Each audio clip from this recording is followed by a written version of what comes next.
Assalamualaikum warahmatullahi wabarakatuh. Selamat malam. Pada kesempatan kali ini kita akan membahas tentang dasar pemodelan struktural.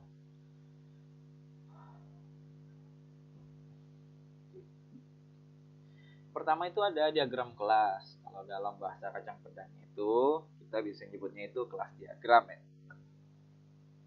Nah, diagram kelas atau kelas diagram itu menggambarkan struktur sistem dari segi mendefinisikan kelas-kelas yang akan dibuat untuk membangun sistem. Jadi ingat ya, kalau kelas diagram ini terstruktur.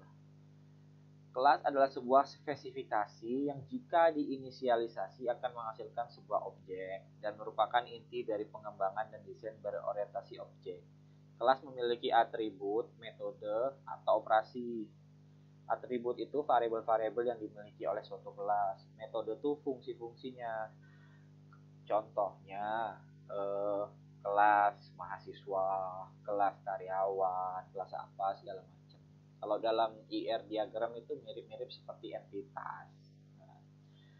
Atribut dan metode dapat memiliki salah satu sifat berikut. Public plus dapat dipanggil oleh siapa aja. Private minus tidak dapat dipanggil dari luar kelas yang bersangkutan. Protected hanya dapat dipanggil oleh kelas yang bersangkutan dan anak-anaknya saja. Pewarisan, makanya kan kita kemarin itu belajar tentang polymorphism, inheritance, dan pewarisan gitu kan.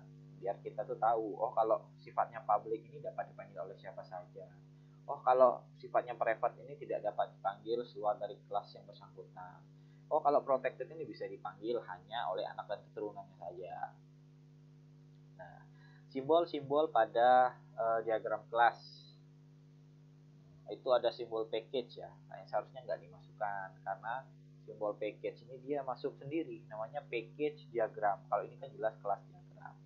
Nah, yang itu pertama tuh ada kelas, nama kelas. Nama kelas ini menggambarkan entitas suatu sistem. Misalkan kita mau bikin sistem informasi akademik SD 29. Yang pertama kelasnya mungkin ada guru, kemudian ada siswa, kemudian ada jadwal, seperti itu ya. Nama kelasnya kita buat misalkan siswa. Atributnya tuh kalau anak-anak kan yang berbeda itu biasa nomor induk siswa, misalkan nama, jenis kelamin, segala macam. Operasinya nanti kita rancang juga, apakah itu apa sih namanya, simpan, hapus, edit, apa segala macam itu banyak. Kemudian ada interface, nama interface-nya lingkaran, ada association garisnya, terus ini bisa dibaca, ada asosiasi berarah tanda panah seperti itu. Deskripsinya adalah relasi antar kelas dengan makna kelas yang satu digunakan oleh kelas yang lain. Biasanya kalau tanda panah seperti itu digunakan sebagai multiplicity. Kemudian ada juga generalisasi. Nah, kalau garis panahnya apa sih? Strip-strip ini kebergantungan, relasi antar kelas dengan makna kebergantungan antar kelas. Jadi misalkan ya ada kelas guru dan mahasiswa, nanti ada lagi muncul satu dependensi. Itu artinya tidak dapat dilakukan kalau tidak ada kedua kelas itu, karena dia sifatnya ketergantungan. Nah, pendefinisian kelas pada diagram kelas.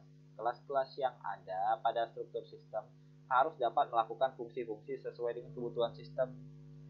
Susunan struktur kelas yang baik pada diagram kelas sebaiknya memiliki jenis berikut. Pertama ada main kelas atau biasa kita sebut kelas utama ya. Nah, dia ini biasanya yang menjadi fungsi awal ketika sistem atau program itu dieksekusi atau dijalankan. Kemudian ada kelas yang menangani tampilan sistem. Jadi kelas yang mendefinisikan dan mengatur tampilan ke pemakai. Berikutnya ada kelas yang diambil dari pendefinisian use case. Ada kelas yang diambil dari pendefinisian data, kelas yang digunakan untuk memegang atau membungkus data, itu banyak.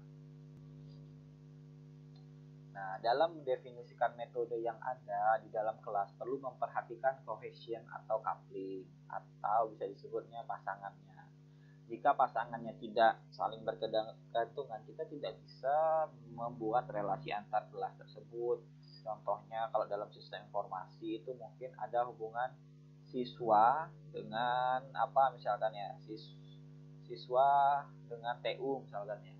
Ternyata siswa itu kalau ada apa-apa lapornya ke wali kelas bukan ke TU gitu kan. Nah itu kan tidak bisa, harusnya siswa wali kelas. Tapi karena kita membuat yang baru siswa TU, sebenarnya kan tidak ada apa ya, saling keterkaitan antara dua hal tersebut, makanya kita tidak boleh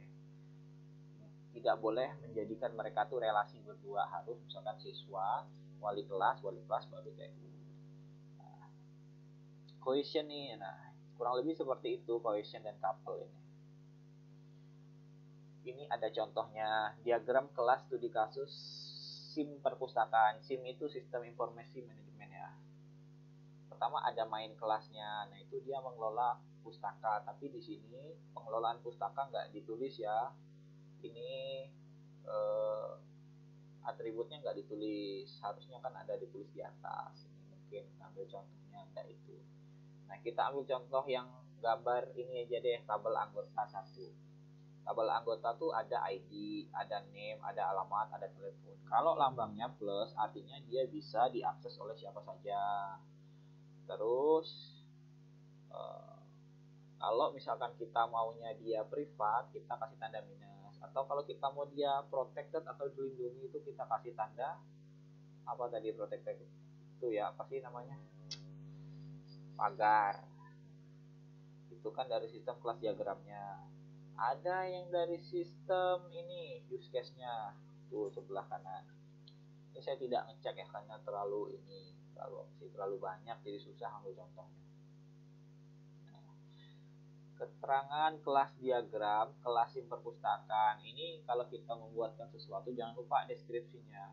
Nah kurang lebih deskripsinya seperti ini. Misalkan main, kita kasih yang simple aja, merupakan kelas utama yang juga merangkap sebagai kelas yang menangani tampilan gitu.